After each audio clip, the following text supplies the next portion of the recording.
Mais qui vois-je? Ivan Vassilievitch. Très très heureuse. Ça, c'est le cas de le dire pour une surprise. Comment va? Je vous remercie. Et vous, comment allez-vous vous porter? On fait aller, avec l'aide du ciel et tout et tout. Asseyez-vous, je vous en prie humblement. Ça, c'est le cas de le dire, ce n'est pas bien d'oublier ses voisins. Mais enfin, pourquoi tout ce protocole? L'habit, les gants et tout. Allez-vous quelque part? Non, seulement chez vous, très honoré Stepan Stepanitch. Mais pourquoi l'habit alors? Comme pour une visite de nouvel an. Eh bien, n'est-ce pas? Je suis venu vous trouver, très honoré Stepan Stepanitch, pour vous importuner d'une certaine demande. J'ai maintes fois l'honneur de m'adresser à vous pour requérir votre aide, et vous toujours, pour ainsi dire. Mais je suis affreusement ému.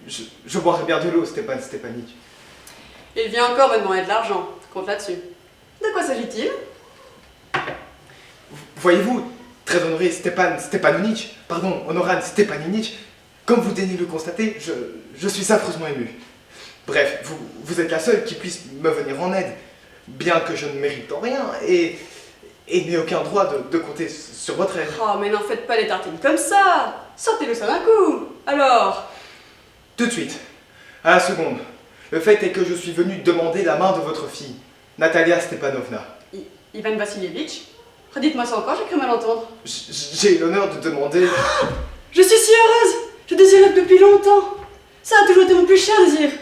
Et vous, je vous ai toujours aimé comme mon propre fils. Dieu vous prête à tous de longues et heureuses vies et tout. Qu'est-ce que j'ai à rester là planté comme une souche? J'en perds la boule de joie. Oh, de tout mon cœur, j'appelle Natacha et tout ça. Très honoré Stepan Stepanitch, qu'en pensez-vous, pardon? Puis-je espérer son consentement? Un homme? C'est le cas de le dire. Un si bel homme, les craques et les refusés. Folle d'amour, je parie. Et tout. Je reviens. Je tremble de tout mon corps, comme avant un examen. L'essentiel, c'est d'y aller. Si on réfléchit trop longtemps, si on hésite, si on reste là à parler de l'idéal ou de l'amour véritable, jamais on ne se mariera. Et je ne peux pas ne pas me marier. J'ai 35 ans, un âge qui, comme on dit, est critique. J'ai besoin d'une vie tranquille et réglée. J'ai des palpitations, un souffle au cœur. Je suis affreusement émotif et toujours impulsif. Là, en ce moment, j'ai un tic qui me tiraille à la paupière de droite et les lèvres qui tremblent. Ah, ça par exemple, vous. Et maman qui me dit, vas-y, il y a un marchand qui vient chercher sa marchandise. Bonjour Ivan Vassilievitch. Bonjour, très honorée Natalia Stepanovna. Excusez, je suis en blouse en tous les jours. On écosse les petits pois pour les mettre à sécher. Pourquoi êtes-vous resté si longtemps sans venir? Asseyez-vous. Mangerez-vous quelque chose? Non merci, j'ai déjà mangé.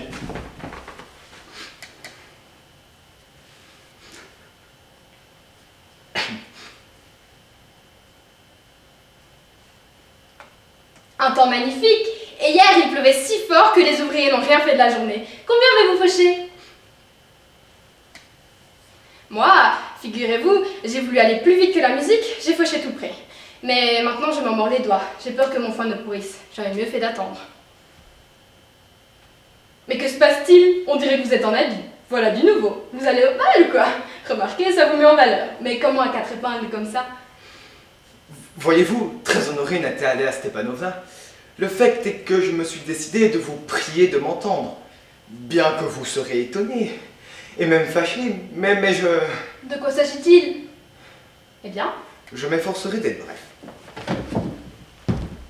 Vous n'êtes pas sans savoir, très honorée Natalia Stepanovna, que depuis longtemps, depuis même la plus petite enfance, j'ai l'honneur de connaître votre famille. Feu Tati, son mari, dont, comme vous daignez le savoir, j'ai reçu les terres en héritage, ont toujours considéré votre feu maman et votre papa avec un plus profond respect. Les familles Loumov et Tchouboukov ont toujours entretenu les relations les plus amicales et même, c'est le cas de le dire, familiales. De plus, si vous daignez vous en souvenir, mes terres et les vôtres se jouxtent de très près. En effet, mes petits préaubeux sont à... Pardon de vous interrompre. Vous dites mes petits préaubeux, mais est-ce qu'ils sont à vous? Bien sûr. Ça par exemple, les petits préaubeux ils sont à nous et pas à vous. Non, ils sont à moi, Natalia Stepanovna. Première nouvelle, d'où tenez-vous qu'ils sont à vous? Comment d'où je tiens? Je parle bien de ces petits préaubeux qui se glissent en coin entre le marais brûlé et votre boîte de boulot. Mais oui, ils sont à nous. Non, ils sont à moi. Reprenez-vous, Ivan Vassilievitch, depuis quand sont-ils à vous? Comment depuis quand? D'aussi loin que je m'en souvienne, ils ont toujours été à nous. Non là bon, permettez.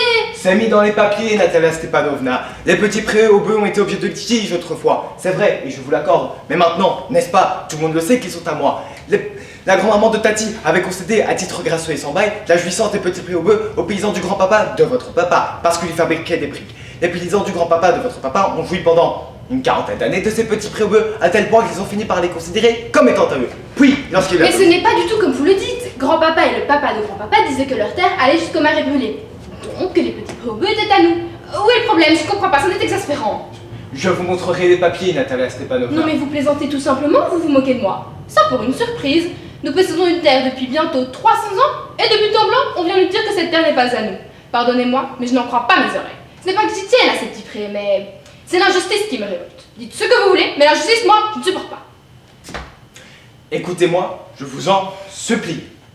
Les paysans du grand-papa, de votre papa, fabriquaient, comme j'ai déjà eu l'honneur de vous le dire, pour la grand-maman de Tati, des briques.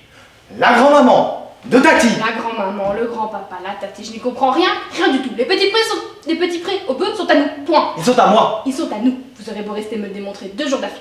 Vous aurez beau enfiler 15 habits, ils sont à nous, à nous, à nous. Je ne demande rien de ce qui est à vous, mais je ne veux pas ce qui est à moi. Que ça vous plaise ou non. Moi, Natalia Stepanovna, ce n'est pas au petit prix au bœuf que je tiens, mais au principe. Si vous voulez, je peux même vous les offrir. C'est moi qui peux vous les offrir puisqu'ils sont à moi. Tout cela est pour le moins étrange, Ivan Vassilievitch. Jusqu'à présent, nous vous considérons comme un voisin, un ami. L'an passé, nous vous avons prêté notre batteuse, en sorte que nous autres, nous avons dû finir de battre en novembre. Et vous nous traitez comme des Romains Michel, vous m'offrez mes propriétaires? Pardonnez-moi, mais ça ne se fait pas entre voisins. À mon avis, ça frôle l'impudence, autant dire. Alors, d'après vous, je suis un usurpateur. Madame, jamais je me suis emparé des terres d'autrui, et jamais je ne laisserai quelqu'un m'en accuser. Les petits prés au bœuf sont à moi. C'est faux, à nous. À moi. C'est faux. Je vais vous prouver. Aujourd'hui même, je vais envoyer mes faucheurs au petit pré. Pardon. Aujourd'hui même, je vais envoyer mes faucheurs. Et moi, coup de pied. Essayez, voir. Les petits prés au bœuf sont à moi. Vous comprenez? À moi. Oh, ne criez pas, s'il vous plaît. Vous pouvez crier et hurler de rage tant que vous voulez chez vous. Mais ici, je vous demande de respecter les limites. Sang. Madame, c'est terrible et effroyable veine qui me bat dans les tempes. Je vous aurais parlé bien autrement. Les petits prés au bœuf sont à moi. C'est faux, à nous. À moi.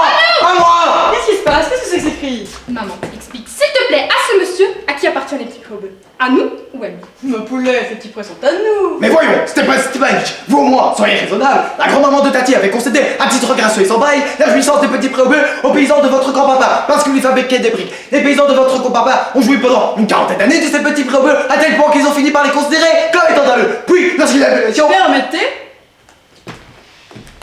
Vous oubliez que justement, les paysans ne payaient pas votre grand-maman et tout le bazar, puisque les petits prés étaient alors objet de litige et tout. Mais le premier venu, oui, c'est bien le dire, savent qu'ils sont à nous. Vous n'avez donc pas vu le cadastre? Et moi, je vous le prouverai qu'ils sont à moi. Vous ne le trouverez pas, mon cher étang. Si, je vous le prouverai. Par le cri? Non, vous ne pourrez rien du tout. Je ne demande rien de ce qui est à vous, mais je n'ai pas l'intention de se passer à moi. En quel honneur. Et tant qu'à y être, si vous avez l'intention de nous disputer des petits prés et ainsi de suite, tant qu'à faire, je préférerais les offrir aux paysans qu'à vous. Voilà. Mais, je ne comprends pas. Quel droit avez-vous d'offrir de terre d'autrui? Permettez-moi de savoir si j'en ai droit, oui ou non. Jeune homme, je n'ai pas l'habitude qu'on me parle sur ce ton. Moi, j'ai 2 fois votre âge et je vous demande de me parler sans fin d'invitation. Non mais vous vous fichez de moi. Vous me prenez pour un imbécile. Vous dites que mes terres sont à vous et vous voudriez, en plus de cela, que je vous parle humainement et que je garde mon sang-froid. Les bons voisins ne se conduisent pas comme ça, Stepan Stepanich. Vous n'êtes pas une voisine, mais une usurpatrice. Pardon? Vous dites? Maman, envoie tout de suite les faucheurs au petit pré. Vous dites, mon monsieur? Les petits prés sont à nous et je ne céderai pas, je ne céderai pas, je ne céderai pas. Ça nous verrons. Je vous le prouverai par voie de justice qu'ils sont à moi. Par voie de justice? Vous pouvez porter plainte, mon monsieur. Vous pouvez. Je vous connais. Tout ce que vous faites, c'est guetter l'occasion de faire des procès. Toute votre lignée, là, toujours été procédurière. Toute votre lignée. Je vous prie de ne pas insulter ma lignée. Chez les Lomov, tout le monde a toujours été honnête. Personne ne s'est retrouvé devant les tribunaux pour dilapidation de fonds publics. Comme votre tonton. Et chez vous, les Lomov, tout le monde était cinglé. Tout le monde. Votre grand-père, il buvait comme un trou. Et la plus jeune de votre tante, Nastasia Mikhailovna, elle s'est sauvée avec un architecte et tout. Et vous, votre mère, elle était bossue. Vous, votre père, il jouait aux cartes. Et c'était un vrai grand enfant. Et votre tante est devenue que gagnante de première. Et vous, ce n'est un secret pour personne que vous, avant les élections, vous... C'est vil, c'est malhonnête, c'est dégoûtant. Et vous-même, vous êtes un homme pervers, hypocrite et menteur. Et oui. Bon allez, où est la porte? Et que votre pied ne se dispute franchir mon seuil. Portez plainte, on verra. Pour le diable. Si ce n'est pas une fripouille. Allez, après ça, vous fiez au bon voisin. La crapule, l'épouvantail à moineau. Le monstre, Ça vient accaparer la terre d'autrui et en plus ça se permet de grossier. Et ce grand juste cru, cette tête de taupe, il se permet avec ça de venir faire sa demande et tout. Hein? Une demande. Quelle demande? Comment? Mais il était venu pour te demander en mariage. Me demander en mariage? À moi? Mais pourquoi tu ne me l'as pas dit plus tôt? Mais c'est pour ça qu'il est en habit, cette espèce de saucisse. Une demande en mariage? À moi? Ah! Ramenez-le, ramenez-le! Ramenez qui? Vite, vite, ramenez-le! Qu'est-ce que tu veux? Ramenez-le! Tout de suite, ça devrait aller. Ah, qu'avons-nous fait?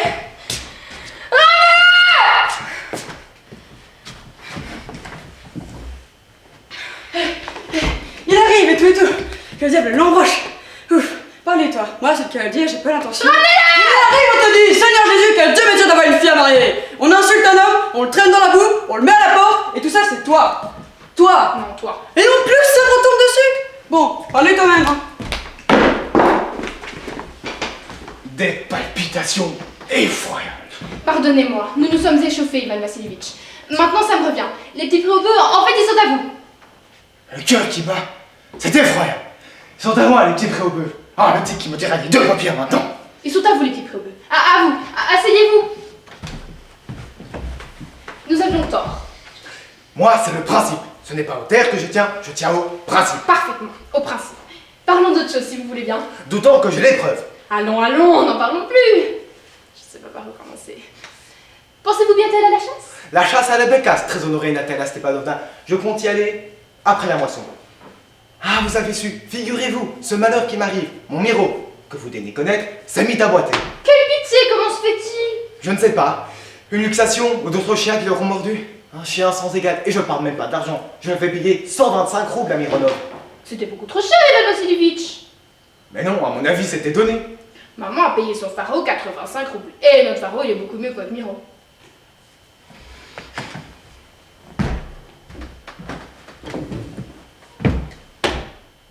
Pharaon, mieux que Miro.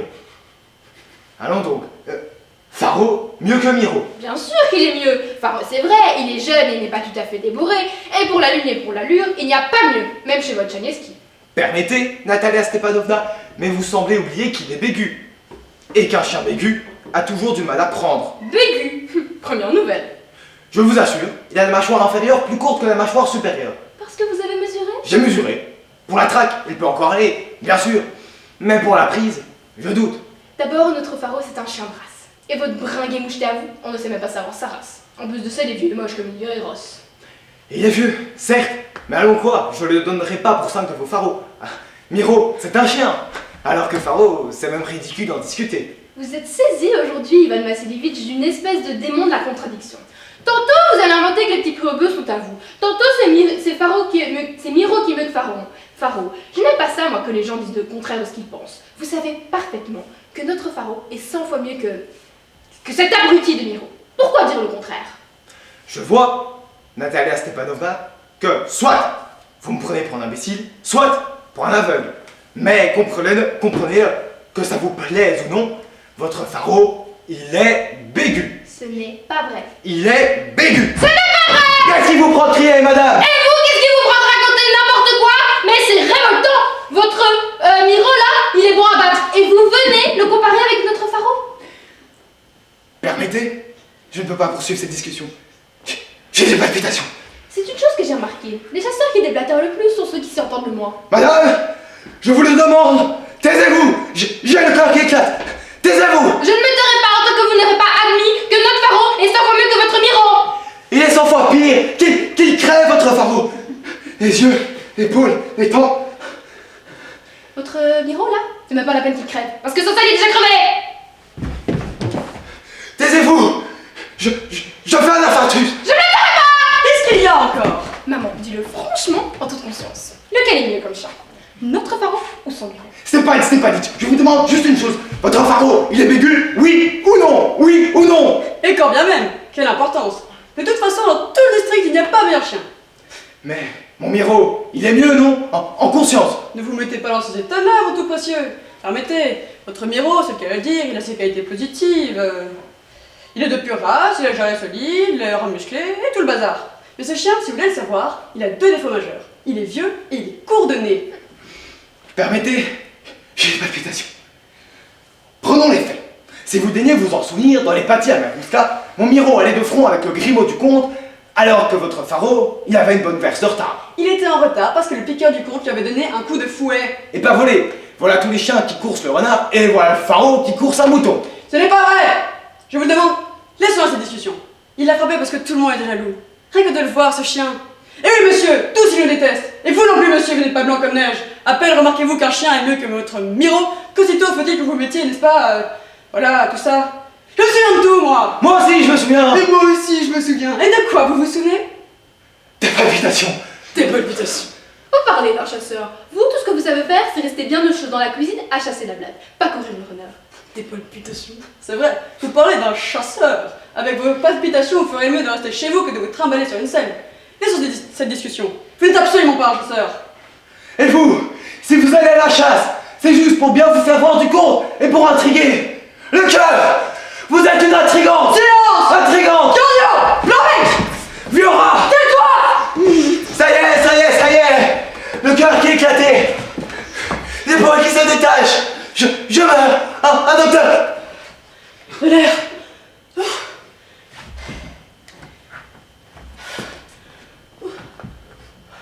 Maman, Ivan Vasilevitch, il est mort, Ivan Vasilevitch, qu'avons-nous fait? Il est mort, ah, docteur! Qu'est-ce qu'il y a? Qu'est-ce que tu veux? Il est mort, Qui est mort? Mais c'est vrai qu'il est mort! Je suis Marie! De l'eau! Un docteur! Buvez l'eau! Non, il faut pas. Et viens, j'ai l'impression. Buvez de l'eau. Là, comme ça.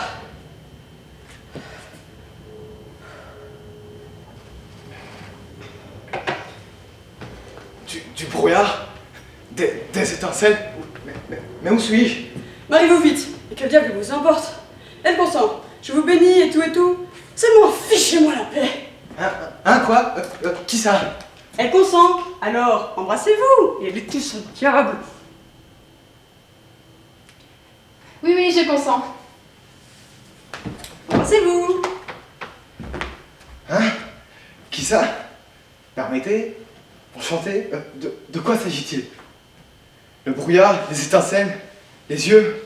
Ah oui, je me souviens à présent. Je suis heureux, Natalia Stepanovna. Moi aussi, je suis heureuse. Comme un porc, moi. Ouf. Mais avouez-le maintenant, votre Miro, il est moins bien que notre Faro. Il est mieux. Il est moins bien. Il est mieux. Il est moins bien. Allons, sang et la famille qui commence. Il est mieux. Champagne. Il est moins bien. Il est mieux. Il est moins bien. Il est mieux. Il est moins bien. Champagne.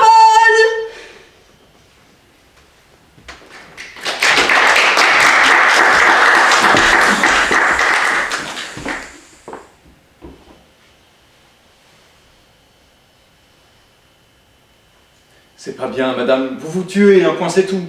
La femme de chambre et la cuisinière, elles sont allées aux myrtilles. Tout, jusqu'au moindre souffle se réjouit. Même le chat, même lui, il comprend son plaisir. Il se promène dans la cour, il chasse le moineau, et vous, du matin jusqu'au soir, vous restez dans votre chambre comme dans un couvent, et de plaisir pas trace. C'est vrai quoi? Regardez, un an ça fait que vous sortez pas de chez vous. Je n'en sortirai jamais. À quoi bon? Il repose dans la tombe, moi, je me suis enterrée entre ces quatre murs. Lui comme moi, nous sommes morts. Ah bah tiens, mieux vaut entendre ça que d'être sourd. Notre maître Nikolai Mikhailovitch, il a décédé, c'est comme ça, c'était le destin, Dieu et son âme. Un peu de chagrin, bon, ça va. Point trop n'en faut. Vous avez oublié tous vos voisins, vous-même, vous sortez plus, vous recevez personne. On vit, passez-moi l'expression, comme des cloportes, hein. On voit jamais le jour. S'il n'y avait pas de gens bien, encore, mais des messieurs dans le district, il y en a à revendre. Et ma bonne madame, jeune et belle, rose et fraîche comme vous êtes, vous auriez tout pour vivre, on pourrait croire à votre plaisir. La beauté, quoi, c'est dans la fleur que ça se cueille. D'ici 10 ans, c'est vous qui aurez envie de vous pavaner, d'en mettre plein la vue à ces messieurs, et pense, ce sera trop tard. Je te demande de ne jamais me parler de ça. Tu sais que, depuis la mort de Nikolai Mikhailovitch, la vie a perdu à mes yeux tout son prix. Tu as l'impression que je suis vivante, mais c'est seulement une impression. Je me suis fait le serment de ne plus quitter ce mur, et jusqu'à la tombe de ne verrai plus la lumière. Tu entends? Que son ombre voit comme je l'aime. Oui, je sais, pour toi ce n'est pas un secret qu'il a souvent été injuste à mon égard, cruel. Au lieu de dire tous ces mots, vous feriez mieux d'aller faire un tour au jardin, ou de dire d'atteler Toby, ou Géant, et chez les voisins. Madame, ma bonne madame, qu'est-ce qui vous prend? Dieu vous protège. Il l'aimait tellement, Toby. C'est toujours lui qui le prenait pour aller chez Korjagin ou chez Vaslov. Il conduisait si merveilleusement. Quelle grâce elle avait sa silhouette quand il tirait de toutes ses forces sur les rênes. Tu te souviens? Oh, Toby, fais-lui donner aujourd'hui une mesure d'avoine supplémentaire. Bien, madame. Qui est-ce? Dis que je ne reçois personne. Bien, madame.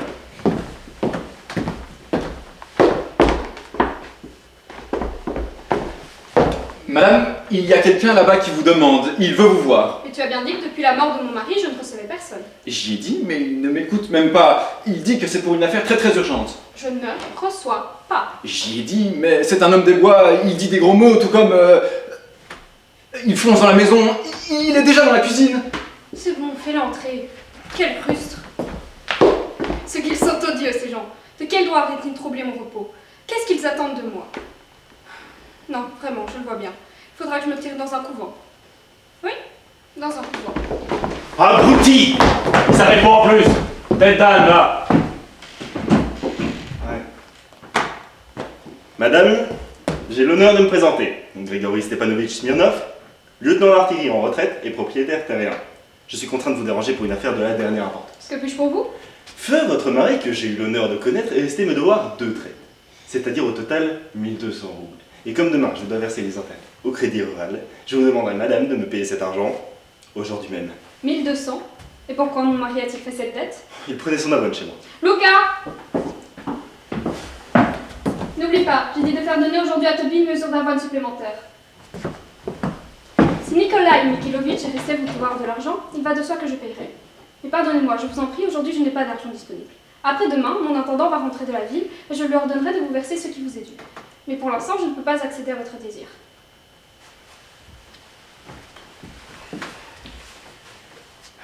De plus, aujourd'hui, il y a juste 7 mois que mon mari est mort, et l'état d'esprit dans lequel je me trouve fait que je ne suis absolument pas disposée Et moi, à... l'état d'esprit dans lequel je me trouve, c'est que si demain je ne paye pas, je me retrouve sur la paille et les gens m'en à moi. On saisira mon domaine. Vous aurez votre argent après-demain. Ah, mais ce n'est pas après-demain que j'ai besoin de cet argent. C'est aujourd'hui. Pardonnez-moi, aujourd'hui, je ne peux pas vous payer. Et moi, je ne peux pas attendre jusqu'à après-demain. Et que faire si je n'ai rien en ce moment? Donc, vous ne pouvez pas me payer tout de suite. Je ne peux pas. C'est votre dernier mot? Oui, le dernier. Le dernier, positivement. Positivement. Merci beaucoup. Merci beaucoup, c'est bon. Je note. Et on voit encore que je garde mon sang-froid. J'avais besoin, moi, de cet argent. J'ai le couteau sous la gorge, moi. Je pars hier matin, à l'aube. Je fais le tour de tous mes débiteurs, hein. Et si on avait ne serait-ce qu'un seul qui est PC d'être, hein. Non. Enfin, j'arrive ici, à 70 versts de chez moi. J'espère être payé, qu'est-ce qu'on me sert? Dans tes états d'esprit.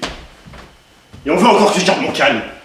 Je crois que j'ai été claire. L'intendant va rentrer de la ville. À ce moment-là, vous pourrez être payé. Ce n'est pas chez votre intendant que je suis venu, bon Dieu de bois, c'est chez vous. Passez-moi l'expression, mais qu'est-ce que j'en ai après, votre intendant? Pardon, monsieur. Je ne suis pas accoutumée à ces expressions étranges ni à ce ton. Je ne vous écoute plus.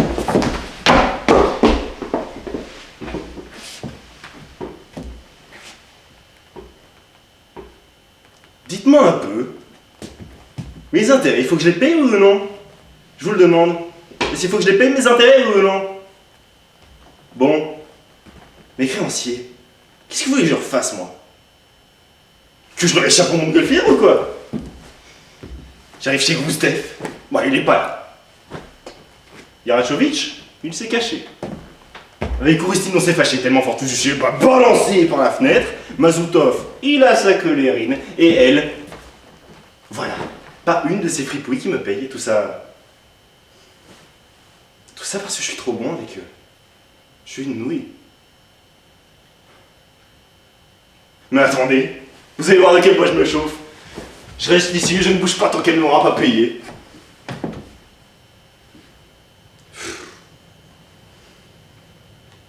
Mon Dieu. Et l'homme? C'est à quel sujet? Donne-moi des glaces ou de l'eau. Non mais c'est logique. Et elle ne paye pas parce que, voyez-vous ça, madame n'est pas très disposée à s'occuper de questions d'argent. Une vraie logique de femme ça, c'est un cri au secours. Madame est malade, elle ne reçoit personne. Dehors! Madame ne reçoit personne? Très bien. Ne reçoit pas? Eh ben je repars pas. Je reste ici tant que tu ne me rendras pas l'argent. Sont malades une semaine, madame? Je reste ici une semaine. Sont malades un an? Eh ben je reste un an. J'aurais mon dû, hein, ma petite dame. C'est pas avec ton petit deuil et tes petites fossettes que tu vas m'avoir. Hein. On les connaît, les petites fossettes.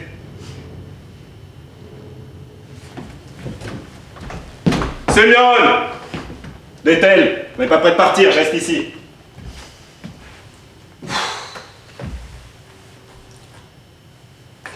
mince. Je ne sais migrer, moi. Oh, une vodka peut-être. Oh oui, tiens. L'homme, Qu'est-ce que vous voulez? un verre de vodka. Monsieur ne manque pas d'air. Quoi? Rien. En fait, À qui tu parles? Les boucles là. Il nous tombe dessus, cet homme des bois, le diable qui nous l'amène.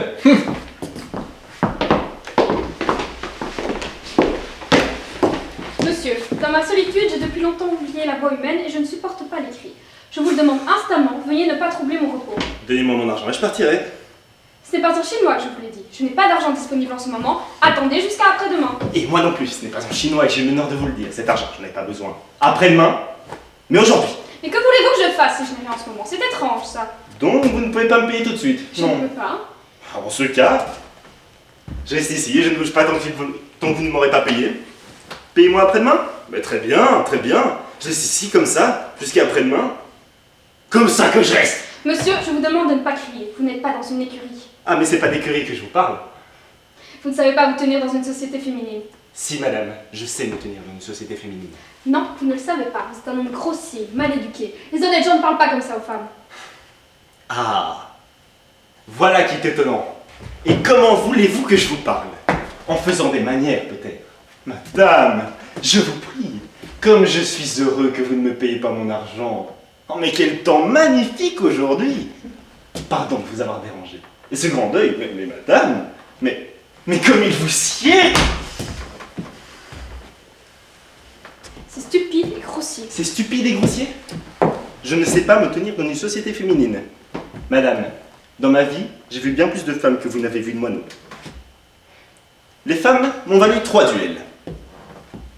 J'ai abandonné 12 femmes et 9 m'ont abandonné. Parfaitement, il fut un temps où je faisais l'idiot, je jouais les jolis cœurs. J'aimais passionnément, furieusement, de toutes les façons. Le diable m'emporte. Je jacassais comme une pie sur l'émancipation et j'ai englouti la moitié de ma fortune dans les tendres sentiments. Mais tout ça, madame, bonsoir. Tout ça suffit, suffit. L'œil noir, les lèvres rouges, les murmures, les fossettes et le souffle timide. Tout ça, madame, je n'en donnerai pas un radis. Je ne vise aucune des personnes présentes. Mais toutes les femmes, de la première à la dernière, ce sont des comédiennes.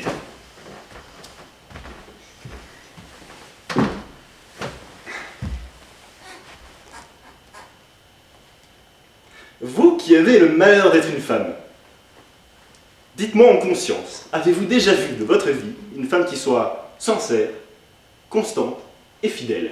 Non, de constante et fidèle, il n'y a que les vieilles et les moches. Vous aurez plus vite fait de voir un chat cornu ou une corneille blanche qu'une femme constante. Permettez, mais alors, d'après vous, qui est fidèle et constant en amour? L'homme, Ah, peut-être? l'homme, évidemment. Oh oui, l'homme, les hommes, fidèles et constants en amour. Ah bravo, quelle nouvelle! Mais de quel droit dites-vous ça? Tant qu'on y est, je vais vous le dire. De tous les hommes que j'ai pu connaître et que je connaisse encore, le meilleur était Feu, mon mari. Je l'aimais passionnément, comme seul peut aimer une femme jeune et lucide. Je lui ai donné ma vie, ma jeunesse, mon bonheur, ma fortune. Je ne respirais que par lui. Je l'admirais comme une païenne. Et quoi? Le meilleur des hommes, de la façon la plus éhontée, il me trompait à chaque pas. Après sa mort, j'ai trouvé dans son secrétaire une boîte remplie de lettres d'amour et de son vivant. C'est affreux de s'en souvenir. Il me cessait des semaines entières. Il faisait la cour à d'autres femmes sous mes yeux. Et il me trompait. Il dilapidait mon argent. Il se moquait de mon amour. Et moi, malgré tout cela, je l'aimais et je lui suis fidèle. Bien plus. Il est mort et je lui suis toujours fidèle et constante. Je me suis inhumée à jamais entre ces 4 murs et jusqu'à la tombe, je ne quitterai plus ce deuil. Le deuil. Je ne comprends pas pour qui vous me prenez. Comme si je ne savais pas pourquoi vous le portez, ce domino noir, et pourquoi vous êtes enterré entre ces 4 murs. Allons donc, on les connaît, ces simagrées. Quoi? Comment osez-vous me dire ça? Ah, vous êtes enterrée vivante, et pourtant, vous n'avez pas oublié de vous poudrer, hein. Mais de quel droit osez-vous me parler sur ce ton? Ne criez pas, s'il vous plaît. Je ne suis pas votre intendant. Permettez-moi d'appeler un chat. Je ne suis pas une femme, et j'ai l'habitude de dire franchement ce que je pense. Et je vous prie de ne pas crier! C'est pas moi qui crie, c'est vous qui criez! Je vous prie de me laisser tranquille. Donnez-moi mon argent et je partirai. Je ne vous le donnerai pas, votre argent. Ah, si madame, vous me le donnerez. Non, je ne vous le donnerai pas. Ne serait-ce que pour vous faire enrager, vous n'aurez pas un radis. Vous pouvez me laisser tranquille. S'il vous plaît, ne me faites pas de scène. Je n'aime pas ça. Mais vous vous êtes assis? Oui. Je vous demande de sortir. Je refuse de parler avec des malotrus. Non? Non. Non? Non. Eh bien, parfait. Lucas! Fais sortir ce monsieur! Monsieur, veuillez partir! Silence! Je vous prie de ficher le camp! Vous ne pouvez pas être poli. Vous êtes un fruste, un ours grossier, un monstre. Quoi? Qu'est-ce que vous avez dit? J'ai dit que vous êtes un ours, un monstre. Permettez, mais quel droit avez-vous de m'injurier? Oui, je vous en jurie, alors. Vous croyez me faire peur? Et vous? Vous croyez que vous avez le droit de m'injurier en toute impunité? Oui.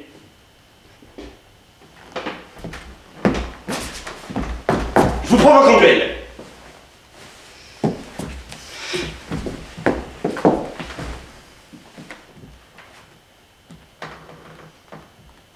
Au pistolet.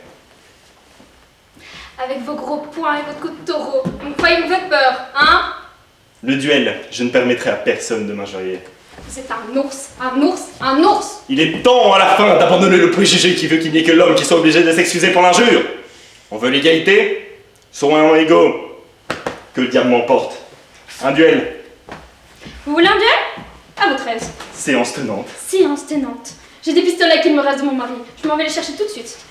Avec quel plaisir je vais planter une balle dans votre tête de pioche. Que le diable vous prenne. Le duel, c'est là l'égalité des droits.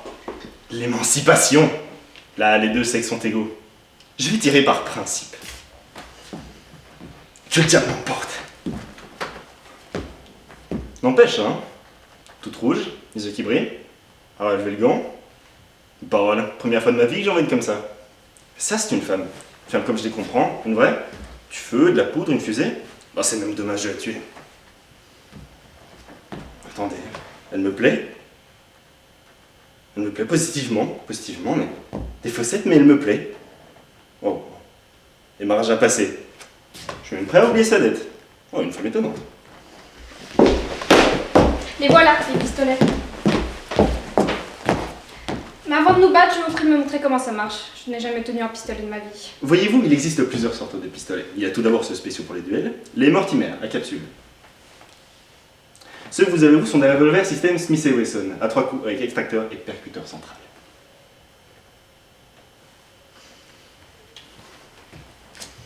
Le revolver, il faut le tenir comme ça. Comme ça? Oh, des yeux, une femme incendiaire. Comme ça? Comme ça. Ensuite, vous levez le chien, comme ça. Il faut viser comme ça, la tête un peu en arrière. Voilà, tendez bien le bras. Ensuite, avec ce petit doigt-là, vous appuyez sur ce petit machin et c'est tout. Attention, une règle essentielle, ne pas s'énerver et viser posément. Faire en sorte que le bras ne tremble pas. Bien. Ce n'est pas commode de tirer à l'intérieur. Sortons au jardin. Oui, sortons, seulement... Je vous préviens, je vais tirer en l'air.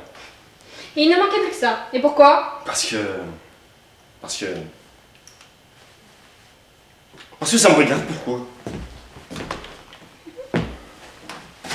Vous avez la frousse. Oui? Non, monsieur, n'essayez pas de vous défiler. Je vous prie de me suivre. Je me calmerai pas avant de vous avoir trop le front. Oui, j'ai la frousse. Menteur. Pourquoi ne voulez-vous plus vous battre? Parce que vous me plaisez.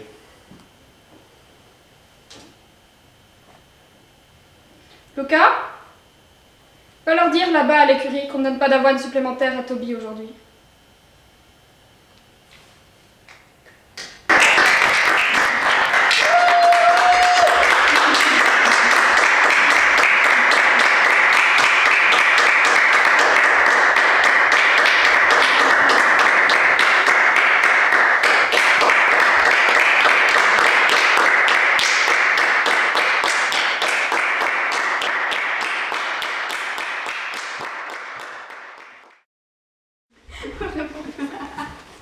Je vais me permettre quand même de faire des petits remerciements. D'abord, dans l'ordre, la direction et la sous-direction qui m'ont permis d'organiser tout ceci et qui m'ont donné leur accord. Merci à Madame Bastin d'avoir soutenu le projet du début à la fin et de nous avoir vivement encouragés à faire les choses. Merci à Amaury d'avoir toujours donné des bons conseils et d'être resté à la direction artistique de ce projet depuis toutes ces années. Merci à Monsieur Wagmans, évidemment, et à son équipe d'être venu pour la captation et pour les effets son, photo et un peu lumière quand même aussi. Un tout grand merci évidemment à Madame Zoud qui nous a permis durant les vacances d'avoir une salle pour répéter et de nous avoir ouvert les locaux les vendredis après-midi. Un tout grand merci aux parents des élèves qui les ont laissés continuer ce parascolaire du début à la fin et de m'avoir octroyé cette confiance. Merci évidemment à vous d'avoir assuré et d'avoir tout donné et de m'avoir fait confiance, et de vous être fait confiance non seulement à vous mais aux autres membres du groupe. Merci, ils ne sont pas là parce qu'ils sont partis, mais merci à l'administration du Théâtre de la Parole de nous avoir prêté ces magnifiques locaux et cette magnifique scène, sans quoi on n'aurait pas pu jouer évidemment. Merci à vous qui allez regarder cette vidéo le matin, le soir, le midi, on s'en fout tant que vous la regardez. Merci au petit public qui était ici mais qui a fait énormément de bruit. Et je crois qu'on pourrait remercier aussi Ben pour la patience.